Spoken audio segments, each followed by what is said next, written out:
Yeah, let's do that. All right, let me know when you're ready. Okay. Yep, no worries. All right, 3, 2, 1, go. Check, check, check, check. All right, cool. All right, if you guys are just joining the stream here, we're going to give it a couple of moments before we really start to get into a lot of stuff here. So, all right.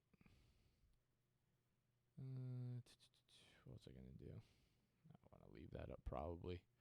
I'm just going to go, I guess, to Twitter, make sure the stream is working. Let's see. Nope, let's change. Let's update the title. That would be good. Yeah, let's just say.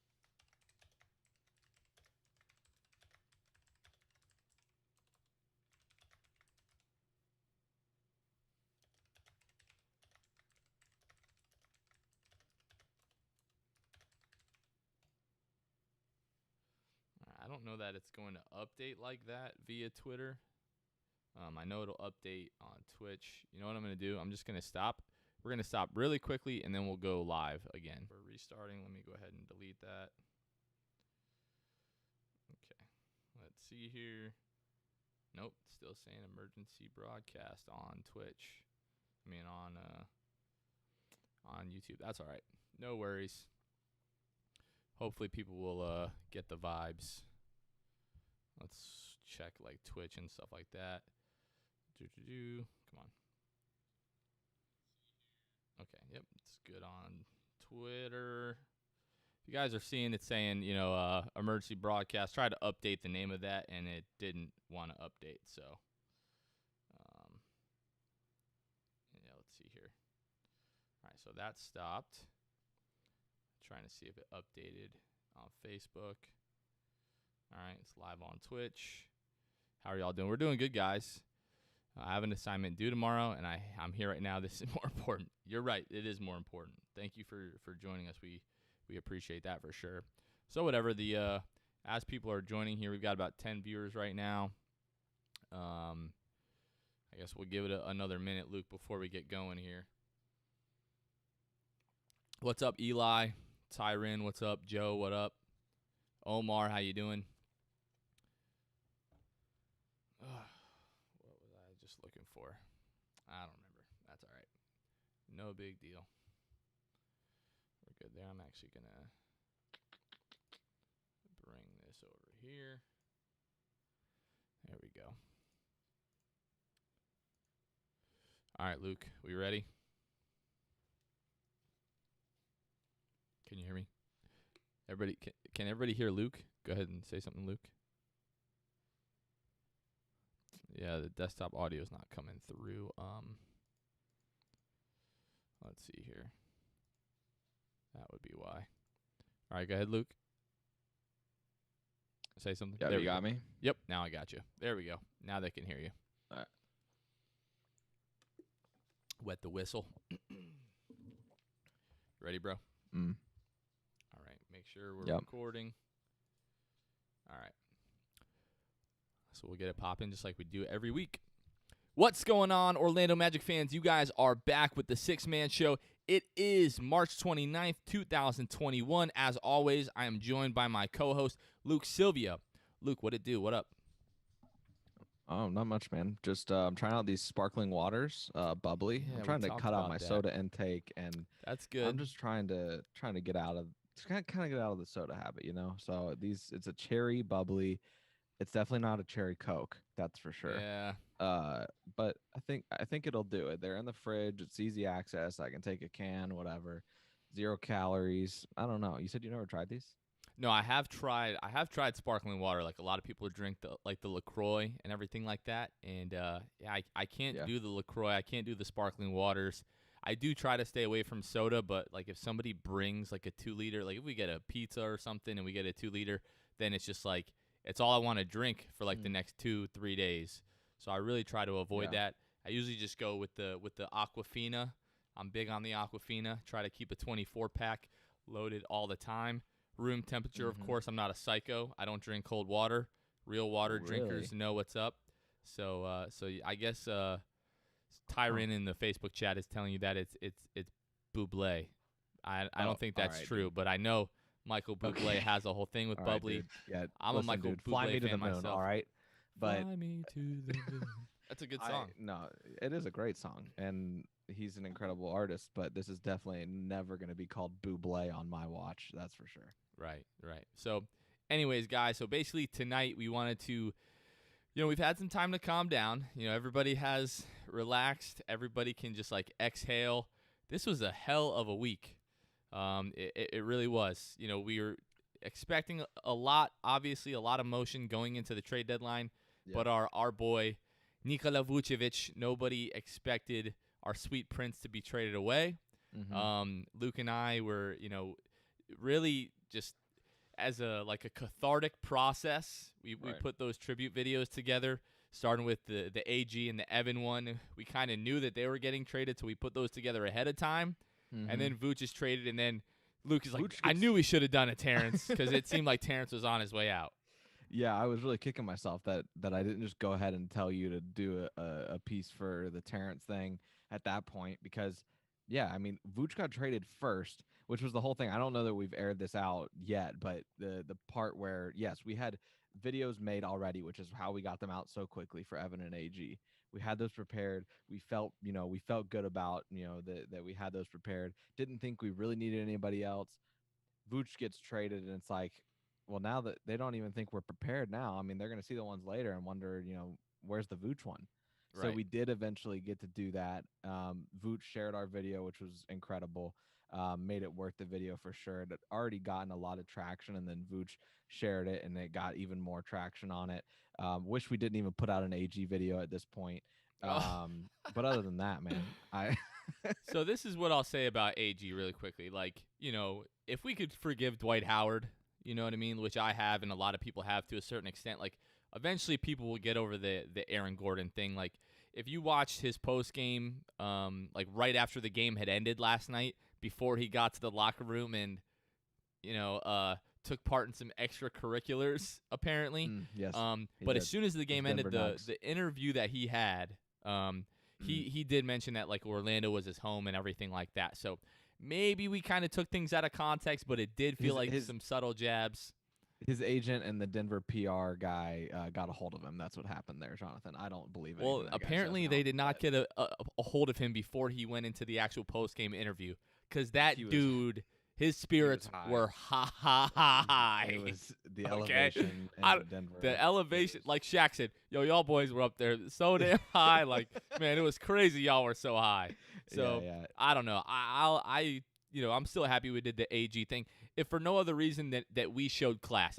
If he didn't necessarily, at least we did. You kind of extend that olive branch or whatever. But yeah, man, like the Vooch one, like, I mean, a lot of people shared like the emotion that kind of got drawn out of them from that, which is what I wanted in writing that. Like I wrote it and voiced it obviously, and then Luke just popped off with the visuals and the highlights, the transitions and everything. Which, by the way, Luke was like, the Vooch one, this is the quickest I've ever put together a good video in my life because he knew it was going to be a few days before he would have time to do that again. But dude, I sent that to you and it was like 45 minutes you sent that back. And I was like, okay, I don't know what to expect here.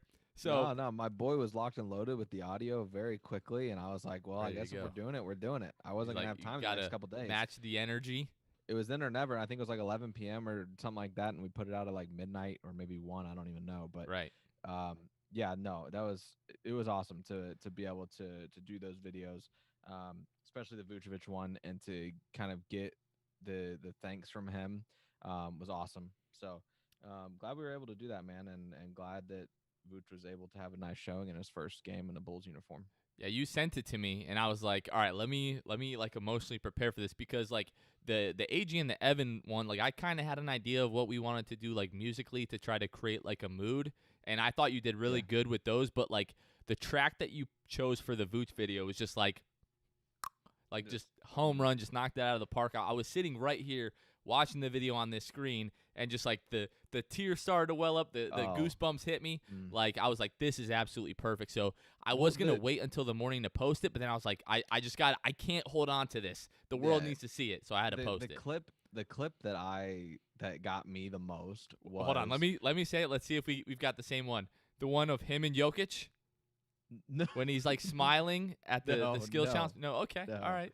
It was Evan and him and Dante. And it was mainly because of how happy Evan was. Like, yeah, he was, bro. I knew that moment happened, but it's a different thing to watch it when both those guys are gone now. Yeah. And Evan being so happy about, like, I guess we'll see how lit the Amway's gonna be. That was like and it was lit, man. Phrase. It was lit. And I have never experienced anything like that in that building. It was a lot we were of fun. both there for that game, right? Helping us get there. We were. We just didn't.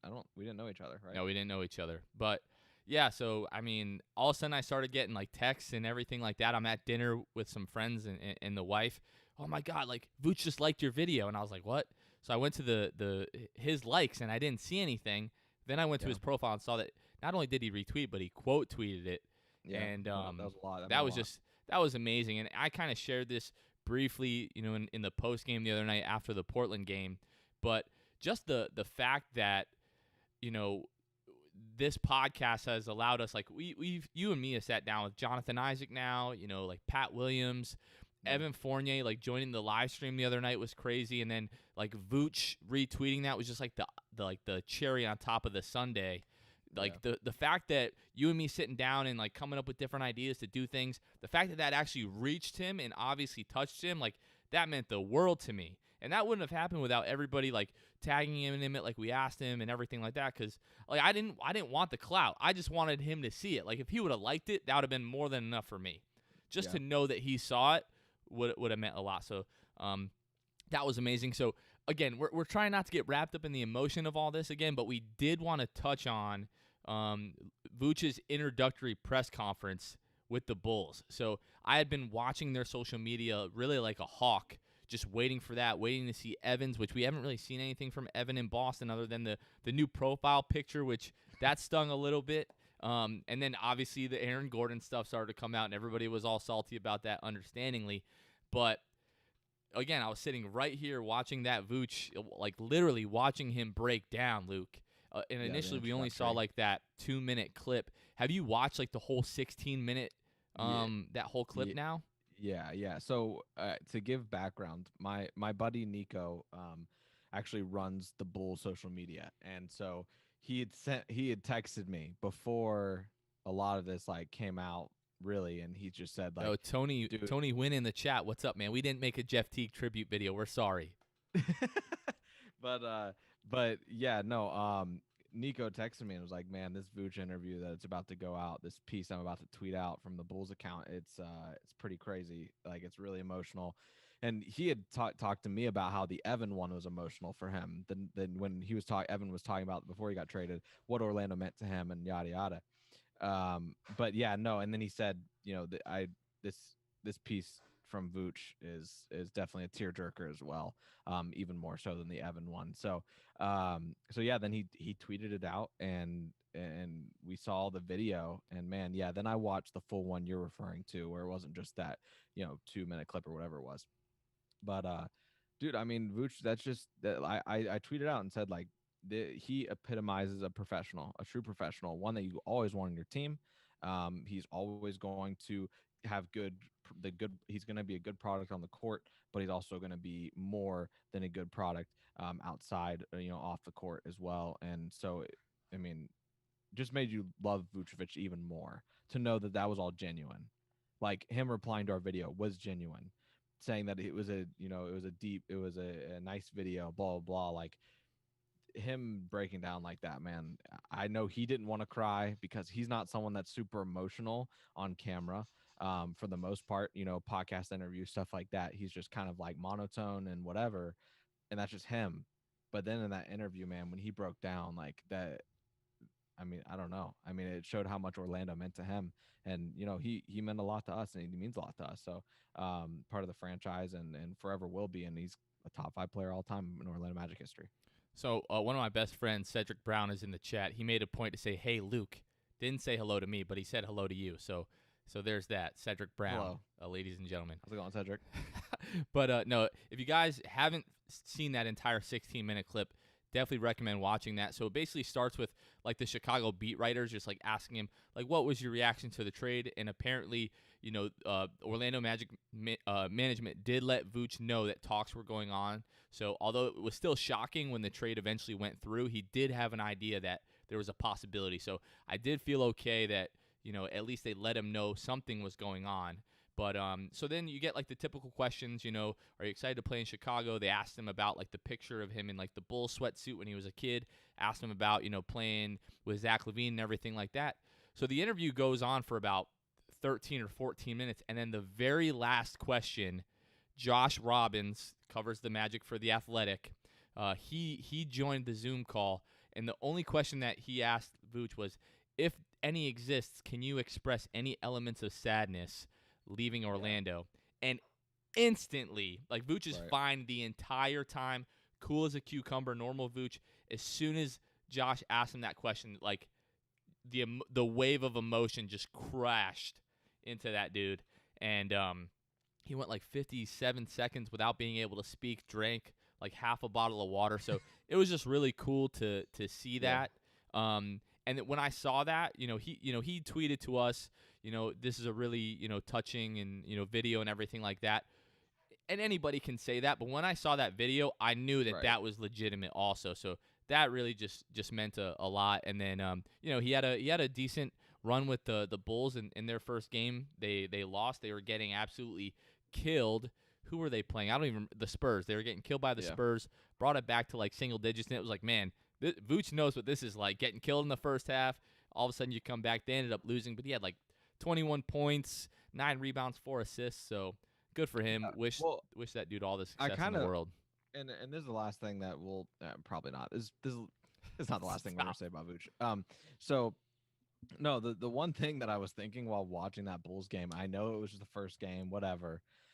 The one thing I thought was, I previously I had said I wouldn't mind if Vooch got traded to a contender. And watching that Bulls game, I was like, did we just send him to like eternal 8th seed? No. Like for the rest of his career?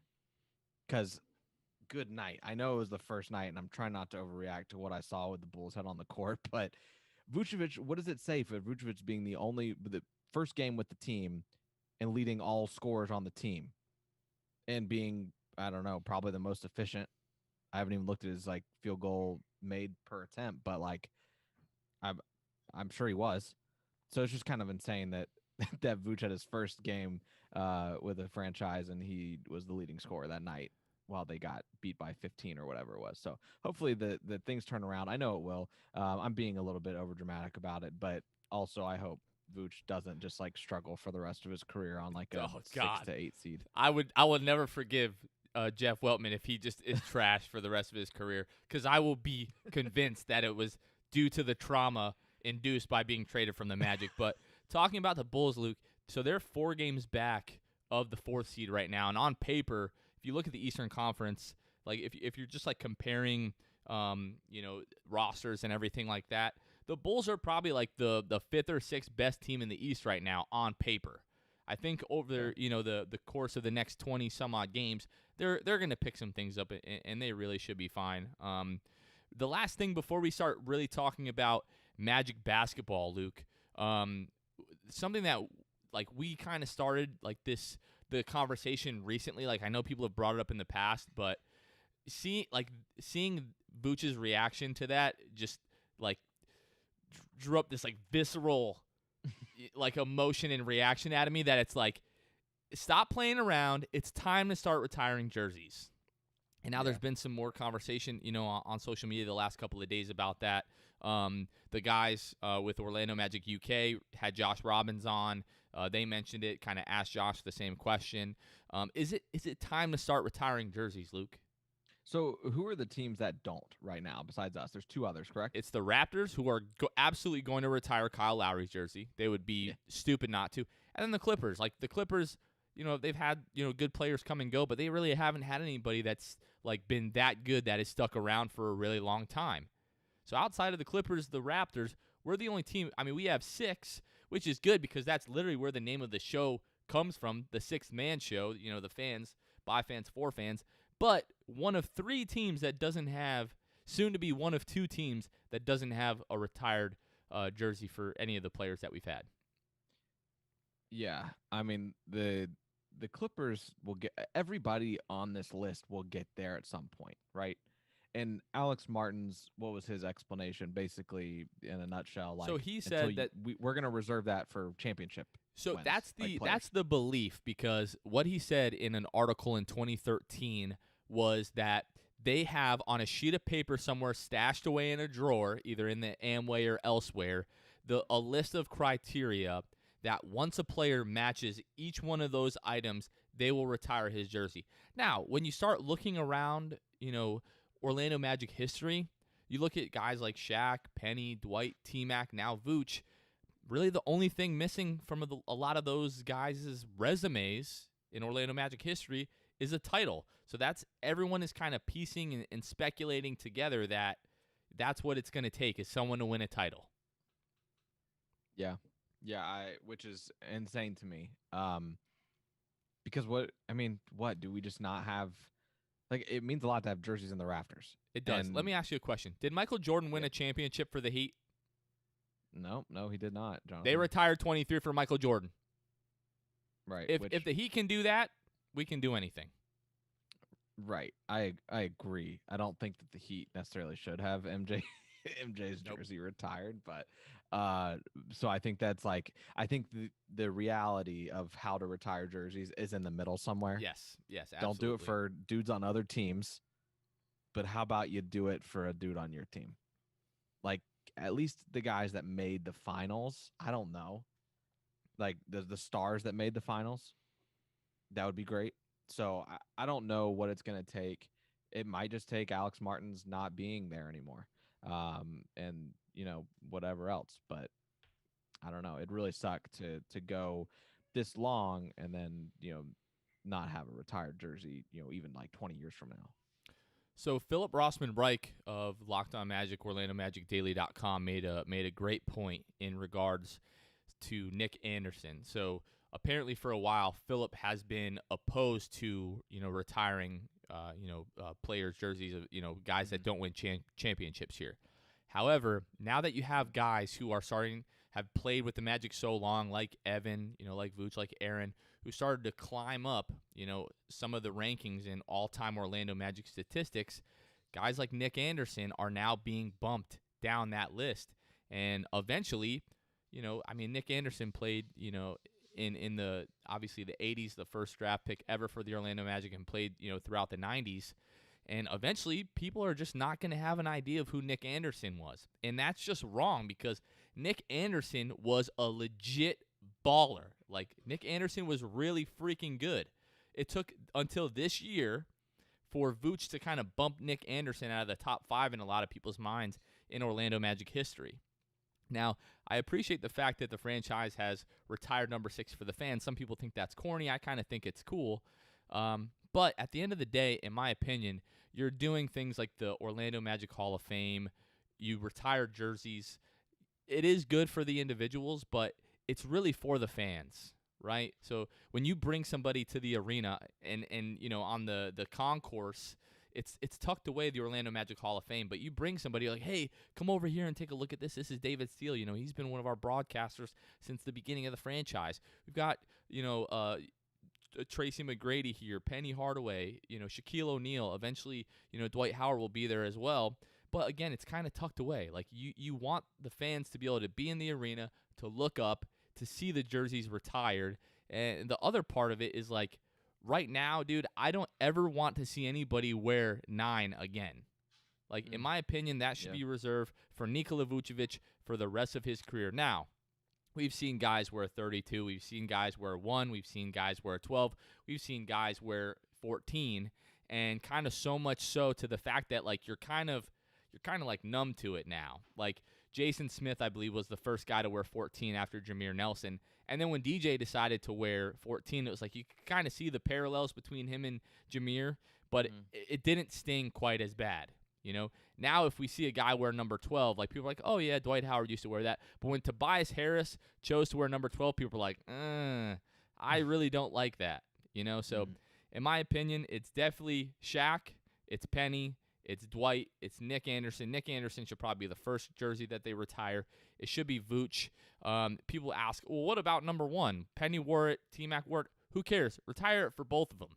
Put a number 1 in the rafters that says Hardaway. Put a number 1 in the rafters that says McGrady, right? Like, I don't think it's that big of a deal, but I really just think that it's time to put this whole, I called it silly in the tribute video to Vooch because I think it's silly that we don't retire jerseys, but I think it's time. You and I have kind of had talks about perhaps putting together some kind of campaign if that could get enough traction for, like, you know, the DeVos family or Alex Martins to see that.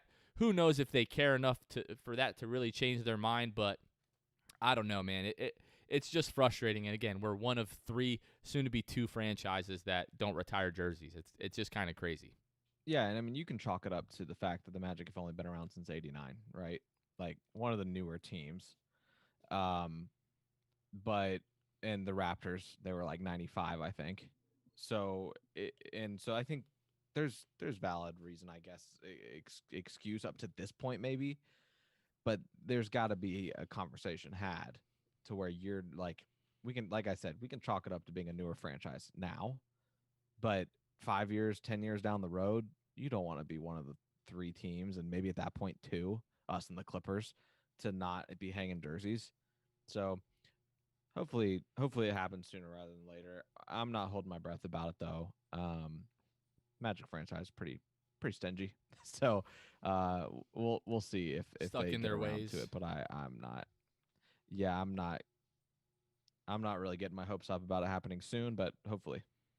All right, so let's talk some Orlando Magic, like basketball, about what's going on now. So every week we go through this, the weekly state of the Magic, just kind of let you guys know what's going on with the Magic, how they did this week, and kind of what's going on as far as like lottery status and everything like that. So the Magic currently sit 15-31 after going 1-3 on the week.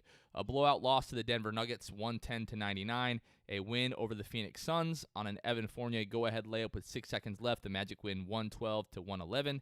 And then a 112-105 loss to the Portland Trailblazers. Last but not least, a last-second 96-93 loss to the Los Angeles Lakers. New forward Otto Porter had a great look at it last night, but it just kind of rimmed out, and the Magic lost in Los Angeles. Orlando sits at 14th place in the Eastern Conference, 27th overall in the NBA.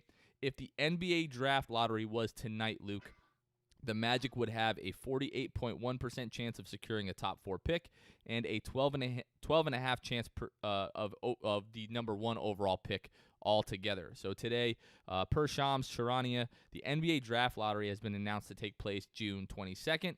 The draft will take place on July 29th, and the draft combine will take place June 21st through June 27th, Luke. So yeah, so then, you and I talked about for a few weeks here, basically had a countdown for trade deadline, right? Right. Now, it's June 22nd. It's June 22nd. There's a countdown for June 22nd. You shipped out our 3 core players. It's very clear where we're headed. And June 22nd, everybody. I know that not everybody was on board with the tank, but it's time now. It's time. It's time. And Jonathan's going to get suited up for us here real quick. He's the tank commander. Oh, there it is. For those of you guys that can't see. Oh, yeah. Oh my goodness. Yes. There we go. So for those of you who can't see, he's got his tank commander hat on. We out here. Got it off Amazon. I bought the Magic helmet thing off of Amazon. I made the sticker myself, hung it up there, and yeah, we were for weeks. Now we're driving we the tank. fought it. We fought it, Luke. But now we want Cade Cunningham. So it's going to take some tanking. We didn't really talk about the fact Alex Martins and Jeff Weltman send out a letter really to season ticket holders, kind of outlining why they made the deals that they made this week, why they made the trades that they made this week, kind of the long-term vision. And really right now, it's just you need to lose as much as possible over the next 25 games, whatever we have left here, and hope that you get lucky in the lottery. So Luke had the great idea, and let me go ahead and pull this up. We're going to go ahead each week here and just run one of these simulations tankathon.com. One. So so we'll go ahead and go ahead. We're going to run it once, and this goes out to a message for you guys.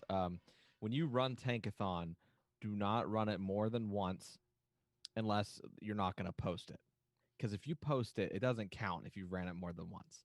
If you're like, oh, the Magic got 1, the Bulls got 5, and now the Magic have picks 1 and 5. Run it once, and that's it. So we're setting the precedence here. We're going to run it once, and we will see what picks the Magic end up with.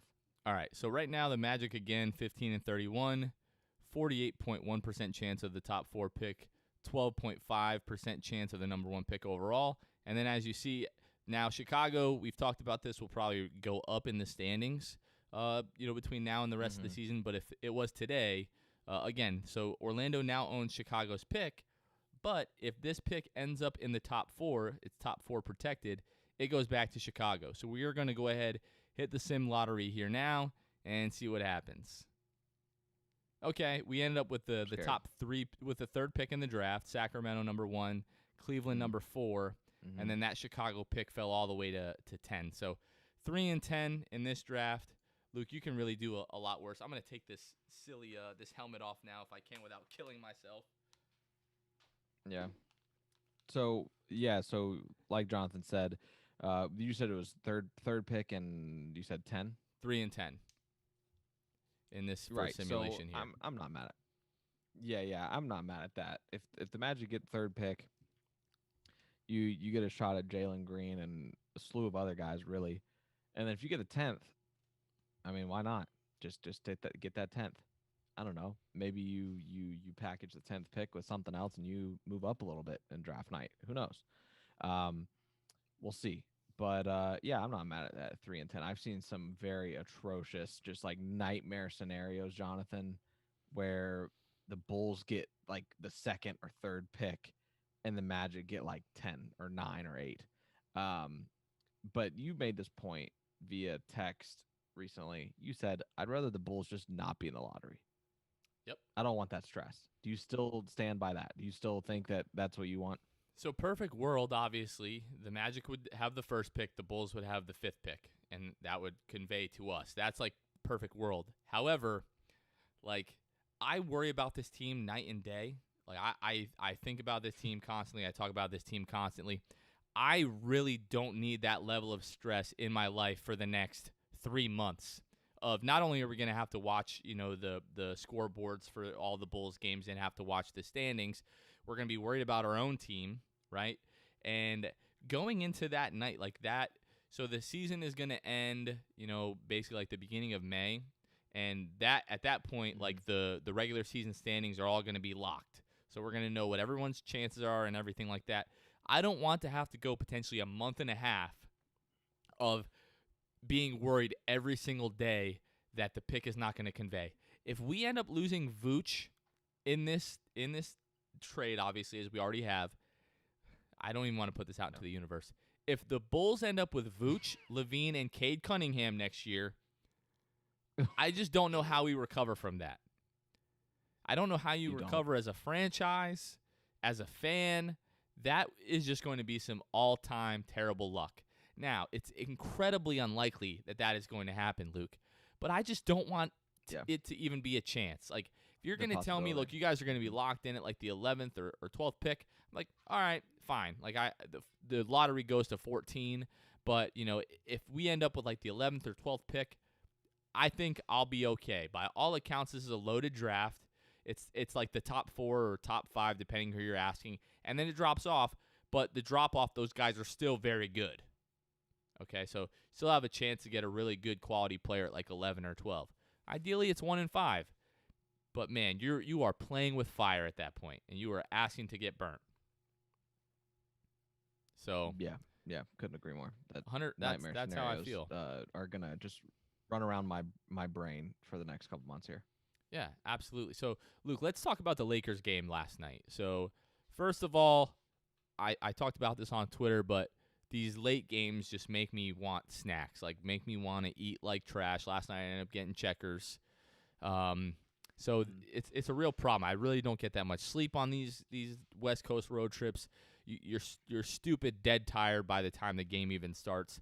But I have to say, I was pleasantly surprised. Now the Lakers are playing without LeBron, they're playing without AD, and the Lakers did not play well. Like I thought we would lose. I didn't think it was going to come down to the wire. I didn't think we were going to have a 5-point lead with like 7 and change to go. So at that point, it was like, okay, this might be a good thing. Like, get a win for these young guys, get them feeling good. But at the same time, like now we're really tanking. Like I bought a helmet off of Amazon. We're really tanking now. So I was a little bit concerned last night in the fourth quarter. Now I still have this thing where I can't root for guys to like miss shots and stuff. But like I was like, man, Lakers, do something. Like what are you doing? Like in the fourth quarter, they were kind of giving the game away, and then we just we gave them the game back. Well, I do believe that was the perfect matchup for the new guys and really the new team of the Orlando Magic to go against for their debut, basically. Go against the AD and LeBron-less Lakers. They're not a great team. They were still favored by 7 points, and that's a lot to do with Vegas not really knowing what to do with the fact that we have a new team. But yeah, I mean the Lakers still, a decent team. Probably like I said, the ideal scenario for their first game, for Orlando's first game against them, against anybody. Chuma Okeke,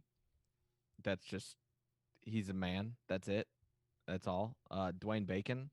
I think Adam Papagiorgio actually put out a tweet that said something to the effect of Dwayne Bacon is going to have a 50-point game, and we're all not going to understand what just happened. So he had leading scores. What do you have, like 28 last night or something like 26 that? 26 points, 9 of 19 from the floor.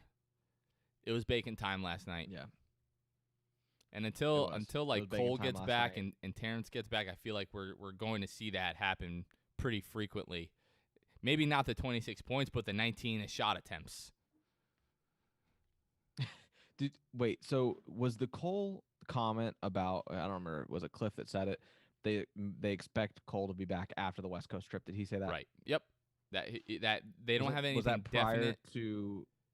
So that was prior to the road trip. But they said they don't prior to the deadline. It might have been. I feel like it might have been Friday or Saturday that we heard that. I don't think it was before the deadline that we heard that. But he did say it's likely, but it's not definite. We just kind of have to wait and see. But it should be, when they get back from that West Coast road trip. Yeah.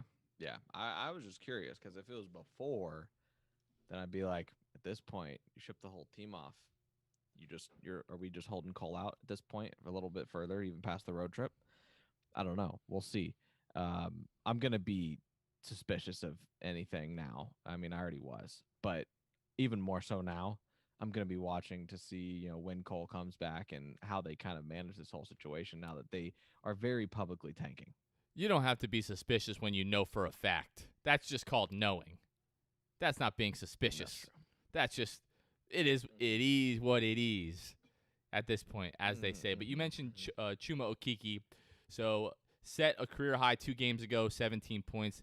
Last game against Portland, 22 points. And then last night, 14 points, 5 of 11 from the floor, 3 of 6 from the three-point line. I've got some stats on Chuma here. So last 3 games, shooting 68.8% from the three-point line on 5.3 attempts a game. He's up to 40.5% from 3 on the year, Luke. So Chuma is a stud. Like, there's no ifs, ands, or buts about it. His top shot moment, which I own, skyrocketed in value. The last week it went up like by over $100. I have some Chuma Okeke rookie cards that I've been holding on to. I think I've got like 12 or 13 of those. So I'm going to keep my eye on that value. But part of me is like, this guy just becomes like the next Kawhi Leonard. I don't want to sell too early. But yeah, Chuma. So this is the thing. Like, a lot of people are like, oh yeah, I'm really excited about, the new team and to see some of those guys. You know who I'm not excited to see? I'm not excited about Otto Porter Jr. Making, $28 million this year. More than likely, the Magic aren't going to re-sign him next season unless it's for an enormous pay cut. He might just be seeing this as like a, 20-plus game tryout to try to boost his value for next year. Michael Carter-Williams, Kem Birch, Dwayne Bacon. I like James Ennis, so I'll always get some James Ennis minutes when I can. Chase and Randall, I'm not excited for those guys. I'm not excited to see those guys play. The guys that I'm excited to watch, Chuma Okeke, Wendell Carter Jr., Mo Bamba, R.J. Hampton. We all love us some Terrence Ross, some Human Torch, so I'll welcome to see him back. And then Cole when he comes back. That's really when I'm going to be excited to see these guys. Maybe a little Gary Harris if he's able to come back this season. He's got that thigh issue going on. But a lot of these guys, we've seen plenty of those guys to know what they are. So I wasn't that excited to see some of those guys. Like the flashes that we saw out of R.J. Hampton were awesome. Mo, he's just got to get more playing time. But some of the flashes, like the pump fake three, the drive and dunk that he had, that was awesome. Obviously, Chuma has been awesome. Wendell, I just want to see some more out of him, but he looked pretty solid last night. So those are the guys that I'm excited to watch. I'm not necessarily super excited to watch the veterans on this team right now. I don't know how you feel about that. Yeah, I mean, I'm not ever going to buy a ticket to a game to go watch Dwayne Bacon. I don't care who's I'm going to find somebody else on the team to get excited about before I get excited about Dwayne Bacon, if you understand what I'm saying. But there's been a lot of conversation about Dwayne Bacon lately too. After last night, especially, I saw it on Twitter. People talking about, why they do or why they don't want Bacon to stick around for the long term or for the long haul and during this rebuild. And for me, it comes down plain and simple. I don't need Dwayne Bacon taking shots from Chuma Okeke. I don't need Dwayne Bacon taking shots from Cole Anthony, usage from Cole Anthony. I know he's only 25, but I had no problem moving on from Aaron Gordon, who's also the same age. So I don't worry about moving on from Dwayne Bacon. All that to say, not excited about Dwayne Bacon. Probably won't be ever. But when it comes to the guys that I am excited about, it's everybody you just named, right? R.J. Hampton last night sets a career high. Yes, for most people, they look at that and they're like, oh, his career high is only 10. He didn't get minutes in Denver. He was getting 9 minutes a game. He's a rookie. He's still developing. That really stunts your growth when you go to a good team as a rookie. It's good that you go there and you learn winning culture, and hopefully, he can bring that to Orlando. But at the same time, it really did stunt his growth. I hope he learned good things from the vets there, from the guys that he can learn from. But R.J. Hampton, his rookie year really starts now. His development starts now. The Magic have another project on their hands. Wendell Carter's a little different because he's been in the league, 4 years? So, that's a little different. He is still a young guy who could use some more developing. But R.J. Hampton is who I'm really focused on. He's young. I think he's 19. So I think from that, the group of guys we got, I'm most excited about him. Then I'm second most excited about Gary Harris, to be honest with you. I think that given the opportunity, Gary Harris could do well. If Dwayne Bacon can get buckets for us, I have no question in my mind that Gary Harris can come out and lead all scorers. Tony just said he's going to start putting Dwayne Bacon on some more graphics just for you, Luke. So you've got that to look forward to. So if you guys are if you guys are in the Twitter, Twitch, Twitter, YouTube, Facebook, any of those chats, go ahead and drop your questions as we get to the end here. Luke and I are going to go through and answer some of the questions that you guys have. So, Luke, I just wanted to bring up the fact I pulled up the Boston Celtics box score right now. Obviously, checking on Evan because he's our guy. He's 0 of 6 from the floor right now, 0 of 4 from 3. Oh, so not a great start for Evan. Obviously, he'll bounce back, but that is a tough start for him in a Celtics uniform. So again, Magic were up 5 with, I believe it was 7:19 to go in the fourth quarter before they really just stopped rebounding, stopped being able to score the basketball, and the Lakers really just took over. So the Magic really had a chance at the end of this game because Lakers up 3 with 30 seconds to go. They miss a shot. They get the ball back with 9 seconds left. They could have just, gotten fouled, ran the clock out. But Markieff Morris throws up a 3 that he misses. Magic come down with the rebound. And then Otto Porter nailed a 3 from the deep right wing at the end of the third quarter as the buzzer went off as the quarter expired. So he had really that same look at the end of the game there with, 5 seconds left. And it just went in and it came right out, but he had a really good look.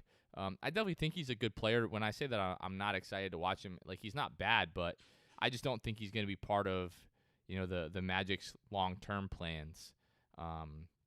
So yeah, we'll just continue to watch out. So Magic are gonna play next. I believe it's tomorrow night. I believe they play the Clippers, if I'm not mistaken. Luke, gonna go ahead and pull up their schedule here, and just kind of check that out. It's Clippers, Pelicans on Thursday in New Orleans, Jazz in Utah on Saturday, and then at Denver next Sunday. At 9 p.m. Central, 10 p.m. on Eastern, NBA if you've been TV. hearing me say these. NBA TV will see the Magic face off against Aaron Gordon. The first time he'll ever play against the Magic. So yeah, at Clippers 10 o'clock on Tuesday. Like you said, at New Orleans 8 o'clock Eastern. I'm just repeating this because I don't know if you said those in Central Time or not. At Utah 9 o'clock. I said them in Central, so forgive me, Denver guys. 10 o'clock Eastern. That'll all be Eastern. The Omaha, Nebraska boy. He forgets that most of us are over here on the West Coast. I'm actually very good about catering to the other. All my friends are on the East Coast, so I'm very good about it. I try to do my best. I try to do my best here when we're setting things up. You try. You did not just roll your eyes. You try. So anyway, the reason for that was because ESPN app gives me them in my time zone. So I didn't even think. I just routed those babies off. But understandable. Yeah. Mm-hmm. So, who would you say are you most excited to see for the rest of the season? I feel like we're both going to say Chuma, so maybe besides Chuma. I'm going to cop out. I'm not going to cop out on Chuma. I'm just going to say RJ Hampton. Actually, no, I'm not. I'm going to say I hope Gary Harris comes back this season, and I hope that we get to see a little bit of what he can do, because it still goes back to what I said. If Dwayne Bacon's out here dropping 26 and just chucking, I know for a fact Gary Harris can get buckets. So hopefully he can do that when he comes back, and hopefully he comes back soon. So we do get, a decent size to get to see him kind of preview for next year. He has 2 years left on his contract, I believe. So he's going to be a guy that'll probably be back unless they deal him on draft night. I don't know. But yeah, so I think I'm going to go with Gary Harris, but I am excited about RJ Hampton as well. I'm going to go with Cole just because he was really starting to look good. Obviously starting with like the Minnesota game winner, but he was starting to figure things out, before the rib injury occurred, and now he's been out.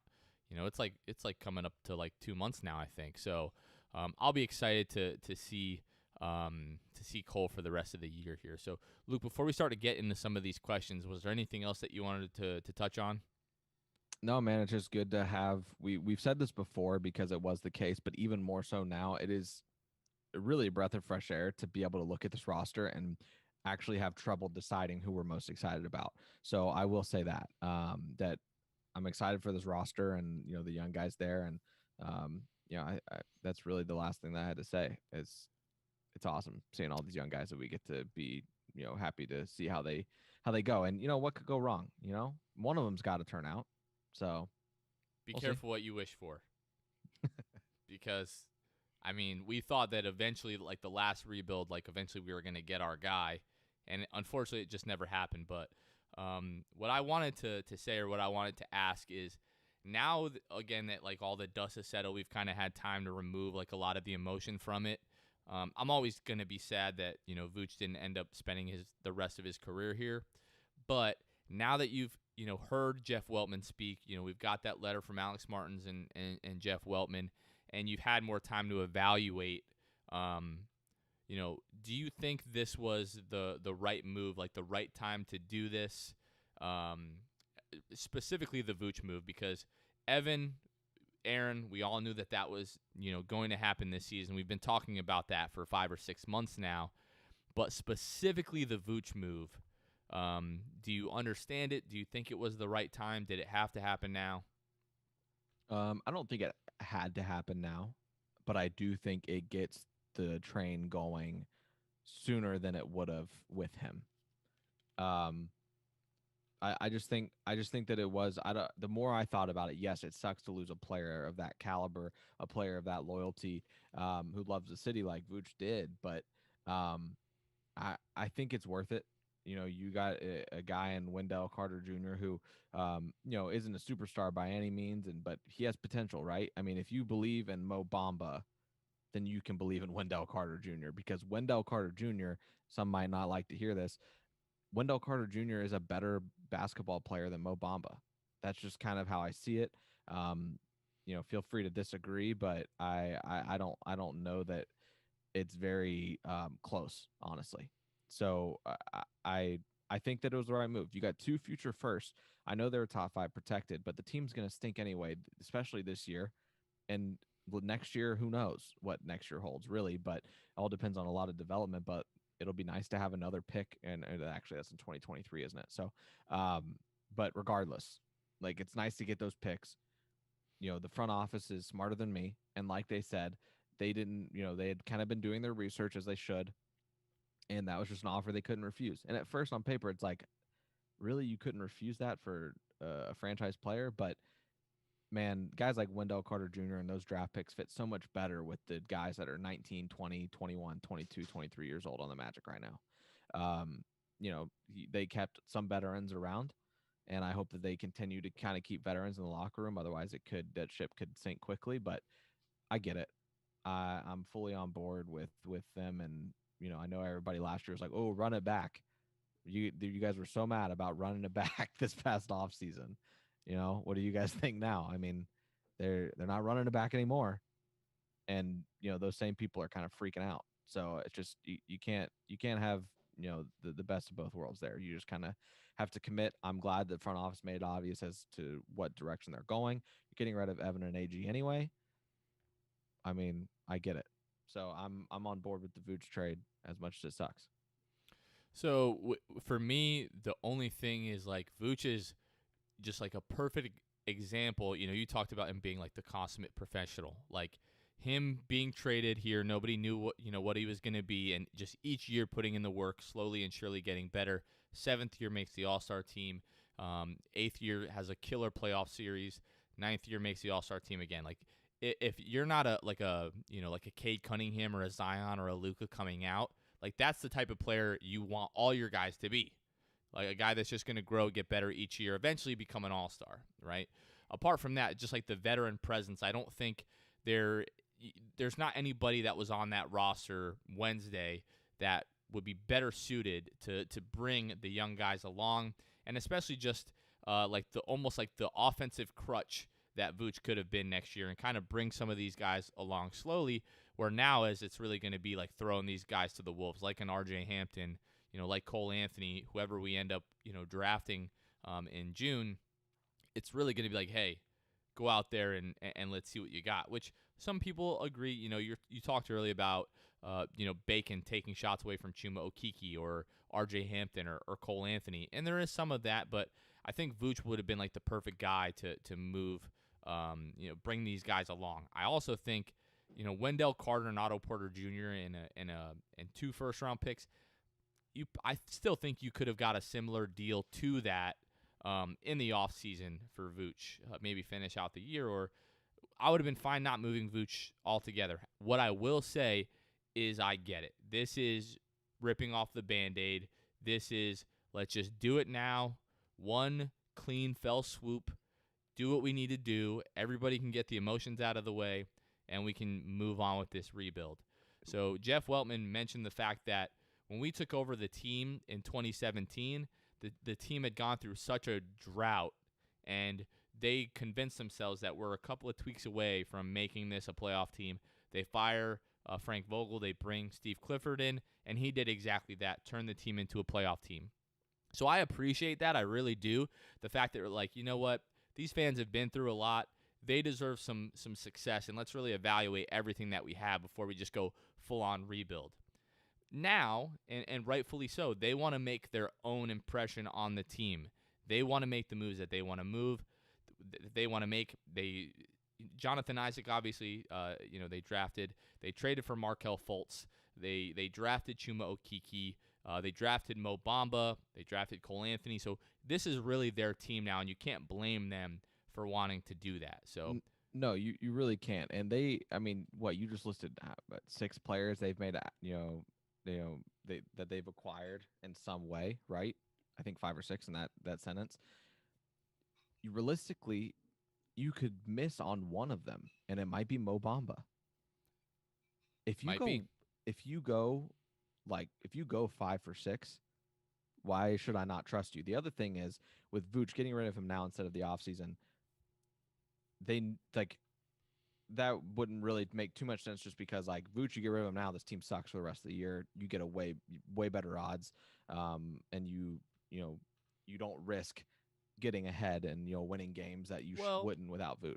Now, let me just quick rebuttal here. We all said you move Evan, you move Aaron. This team is bad enough to finish bottom 3. So I think it's easy to say that now, but a week ago or so, we all felt that just moving on from Evan and AG was going to be enough to make this team bad enough because, we didn't have Evan and AG for, multiple stretches during the season, still had Vooch, obviously, and we're still plenty bad. So I don't know if I 100% agree with that.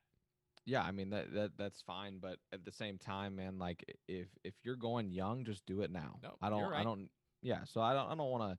There's no point in just prolonging the process of this dude leaving. Right. Not to mention, the Magic aren't winning a title in the next 2 years, which is 3 years really, including I'm basing this off of Vooch's contract.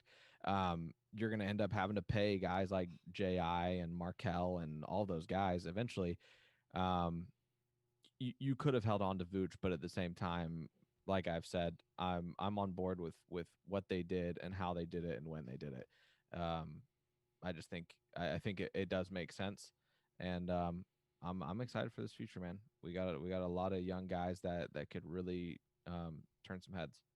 The future is bright. Like if you look back to moving on from Dwight Howard, like we had Aaron Aflalo and we had Nikola Vucevic and Al Harrington, and you still had Jameer and JJ Redick, and it's like, okay, you're really starting the rebuild.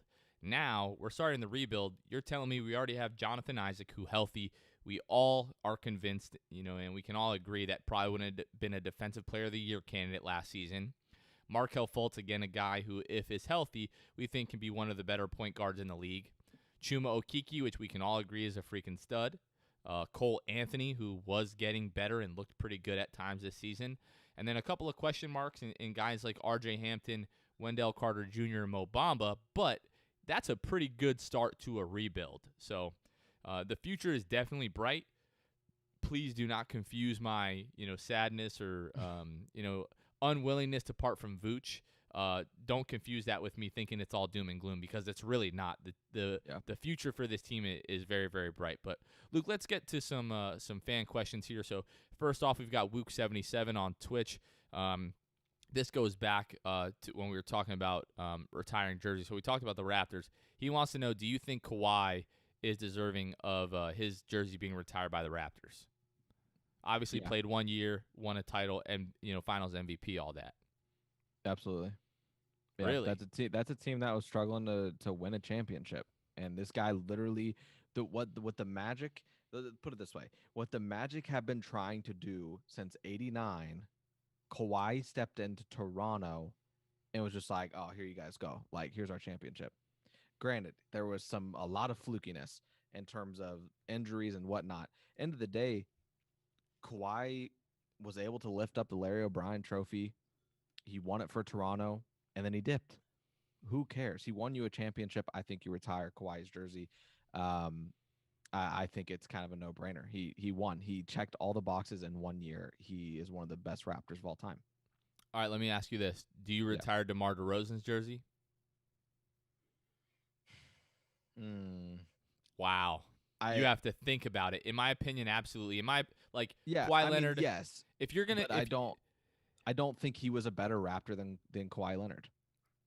I mean, it's hard to argue with that. People have talked about them like building a statue for Kawhi or something like that. I would almost rather that than retiring the jersey, just because, like, for me, it's so hard for you to say we're going to retire a guy's jersey who only played for us for 1 year. Now, yes, he led them to the title, everything like that. It's just a weird thing. Like, we've never really seen a guy in 1 year, just go, okay, hey, we're going to win the championship now. Like, it's just never happened. So it's a weird thing. You say yes, I'm not real sure, but you need to retire DeMar's jersey eventually, because like DeMar Demar died for that title, basically. He did. So, and the funny thing is, we're talking about these picks that we have now, like the effect that Dwight Howard had on this franchise is going to go on for a long time. Obviously, you trade him, Nikola Vucevic comes, and the trade for Nikola Vucevic is bringing in some of these picks.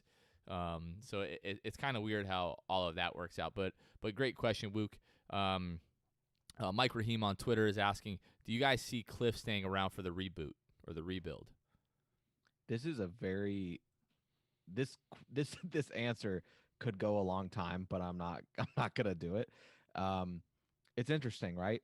Like I saw this being talked about today as well. One of the points made was, well, Cliff came in knowing it was a rebuild. Why wouldn't he just stick through this one? Well, there's some things to weigh there, right? Like Cliff thought he was almost out of the rebuild. He thought he was one piece away, maybe two pieces away, whatever. I mean, you're not beating any of these super teams right now. And no free agent is, I'm sorry, but no free agent is just choosing to come to Orlando in the offseason until the Magic kind of win more games, get to be a consistent, 3, 4, 5 seed in the East. So I don't know if he sticks around. I don't know, but I think that he could do it. I don't see why not. He's got a lot of young, talented guys around. It's not like he really has too much of a choice but to play them. I think he could stick around. I don't know, Jonathan, kind of what camp are you in there? I know a lot of people have said like, oh, they need to bring in Penny Hardaway or whatever, or Mike Miller. What are your thoughts? My thoughts are there are 30 jobs in the NBA as far as head coaches go, and you just don't see guys quit. Like we saw Scott Skiles, but that's just we're opening a can of worms getting into that conversation. But like you just never know when another head coaching job is going to come around. Like is Steve Clifford a good head coach? Absolutely, but you just never know if like your philosophy is going to match up with the the organization that you're interviewing if you decide to leave the Magic this year. So really for that reason and that reason alone, I'm pretty sure that he sticks around. I think his post-game interview last night where he really was unhappy with the way that guys played shows you that there aren't going to be any moral victories for these young guys and for these rookies. He's going to hold them accountable. Whether or not he keeps veterans accountable, that's another conversation, altogether. But you give him enough young guys, he's not going to have a choice but to play young guys.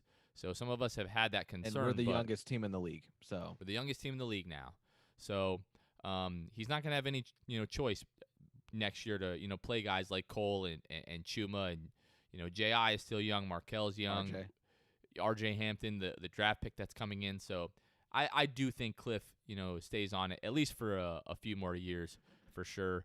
Mr. J on YouTube, who do you guys think will start at center next season, Mo or Wendell? So I'll start with this one real quick, Luke. It all depends on the draft pick. If we end up with like this, I feel like Cade is gonna be the unanimous number one pick for everybody. Mm-hmm. Number two is where it's gonna get dicey because we know John and Jeff love the wingspan and everything like that. I could see them taking Evan Mobley at number two. I definitely could see that. If Evan Mobley is the pick, Mo and Wendell are not starting next season. If they're both here, I don't know, man. Like this is the thing with Wendell. Like Wendell, you're right, is probably the better player right now. He's just more like solid.